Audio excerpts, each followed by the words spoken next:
Hi friends, ఈరోజు నేను దోసకాయ తింటున్నాను.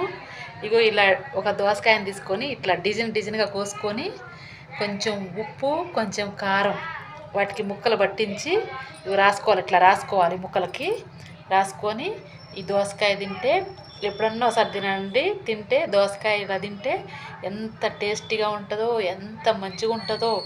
దోసకాయ అండి, మనం ఇంట్లో కూర చేసుకునే దోసకాయ ఉంటుందిగా, రౌండ్గా దోసకాయ, అది ఇలా డిజైన్ లెక్క గీసానండి. ఇంకో డిజైన్ లెక్క గీసాను. కొంచెం ఉప్పు కొంచెం కారం కొంచెం రాశానండి, వీటికి రాశాను, ఉప్పు కారం రాశాను. ఇప్పుడు నేను తింటున్నాను, నా నోరు ఊరుతుంది, నేను తింటున్నాను. మీరు కూడా ఇలా ట్రై చేయండి. ఒక దోసకాయని తీసుకొని ఇట్లా ముక్కలు లెక్క స్టైల్గా కోసుకొని వాటికి ఉప్పు కారం రాసి తినండి. ఎంత బాగుంటుందో అండి, టేస్ట్ మంచిగా ఉంటుంది, మన ఆరోగ్యానికి చాలా మంచిది. ఎప్పుడన్నా ఒకసారి తినండి, దయచేసి ఎప్పుడన్నా ఒకసారి తినండి, మన ఆరోగ్యం